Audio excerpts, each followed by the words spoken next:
Olá, queridos alunos do 7º ano /9, sejam bem-vindos a essa transmissão da nossa 5ª aula da disciplina de História. E hoje nós vamos abordar a reforma religiosa que eclodiu no continente europeu em meados do século XVI. Sejam todos muito bem-vindos e fiquem atentos a todas as informações que discutiremos nessa transmissão. Bem, falar em reforma religiosa no continente europeu em meados do século XVI é ter como referência alguns importantes protagonistas desse movimento reformista que eclodiu naquela região em meados do século XVI. E é importante lembrarmos que a reforma religiosa no continente europeu, ela eclodiu inicialmente na Alemanha, país que está contido geograficamente no continente europeu. E a partir dali se propagariam diversas ações que iriam se disseminar entre os países europeus, os demais países da Europa. Mas falar em reforma religiosa é ter como principal referência o famoso continente europeu, que também é conhecido historicamente como Velho Mundo. Acredito que vocês já devam ter ouvido esse termo Velho Mundo em alguns livros referenciais bibliográficos, em algumas leituras. Vocês já devam ter se deparado com esse termo Velho Mundo, que é uma referência justamente ao continente europeu, ok?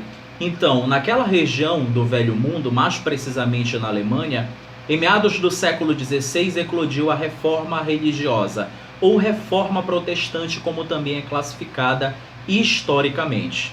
É importante nós levarmos em consideração que a reforma protestante ela teve alguns protagonistas, ou seja, alguns indivíduos que tiveram uma visibilidade maior nesse movimento de cunho sociopolítico, até mesmo cultural e principalmente religioso no continente europeu, na Alemanha. Entre esses indivíduos, nós temos como referência John Wycliffe, Jean Hus, ok? Que tiveram aí uma grande influência na propagação de ideias que iriam se contrapor às práticas exercidas pela instituição religiosa católica, a Igreja Católica, em meados do século XVI. Então, John Wycliffe, Jean Hus e o famoso Martinho Lutero, eles foram alguns dos principais protagonistas do movimento reformista na Europa em meados do século XVI, que eclodiu na Alemanha, mais especificamente. Martinho Lutero, através do estudo da própria Bíblia, acabou entrando em contato com algumas informações que se contrapunham a práticas exercidas pela Igreja Católica durante o período da Idade Média. E isso começou a gerar um movimento de contrariedade, ok? Entre os grupos populacionais, as comunidades, inclusive os indivíduos que participavam das ações religiosas naquela região durante o século XVI. Então é importante também lembrar que Martinho Lutero, ele era monge agostiniano, que fazia parte da instituição religiosa, da instituição católica, ok? E que através do contato que ele teve dentro da própria instituição religiosa, ele começou a perceber que algumas práticas que vinham sendo exercidas pela Igreja Católica em meados do século XVI não estavam coerentemente vinculadas ou até mesmo referenciadas na Bíblia, né, que era o principal mecanismo de propagação da palavra, dos ensinamentos e da prática religiosa naquele período. Então, a partir daí, Martinho Lutero começa a entrar em conflito ideológico em relação a essas práticas. E aí então surge a inquietação por parte de Martinho Lutero de estudar a Bíblia. Para isso, Martinho Lutero traduziu a Bíblia do latim para o alemão, ok? Justamente como uma estratégia de facilitação da interpretação de tudo aquilo que estava escrito nos capítulos e versículos da Bíblia.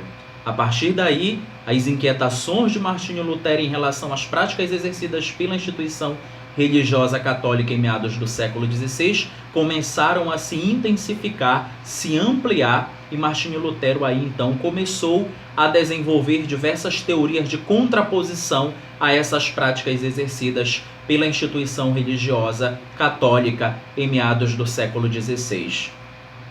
Martinho Lutero começa então um intenso movimento de críticas contra as práticas exercidas pela Igreja Católica.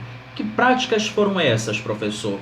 Uma delas era justamente a venda de indulgências, ok? Que era uma espécie de venda do perdão. Vendia-se as cartas de indulgência como uma forma de, como uma maneira de livrar ou até mesmo exonerar o indivíduo da sua responsabilidade pelo pecado cometido. Então esse indivíduo ele ia até a instituição religiosa católica, a igreja, se confessava e comprava a sua indulgência, que era uma espécie de venda do perdão. Então essa prática, a venda de indulgência, ela começou a gerar uma forte inquietação por Martinho Lutero, que defendia a tese de que para que o indivíduo ele fosse perdoado efetivamente, ele precisava se arrepender, se arrepender de corpo, alma, de mente, e mudar a sua postura na sociedade, mudar a sua postura diante da sociedade. Então, a partir daí, Martinho Lutero começa a desenvolver práticas e ações, inclusive começa a desenvolver as famosas 95 teses que foram pregadas nas portas das igrejas católicas, das instituições religiosas católicas, na Alemanha em meados do século XVI. A partir dessas inquietações, como a venda de indulgências e também a venda de cargos eclesiásticos na instituição religiosa católica. Foram alguns dos fatos e acontecimentos daquela época de meados do século XVI que geraram inquietação em Martinho Lutero, que foi um dos protagonistas da reforma religiosa, da reforma católica, também como é classificada, ou reforma protestante, na Europa em meados do século XVI.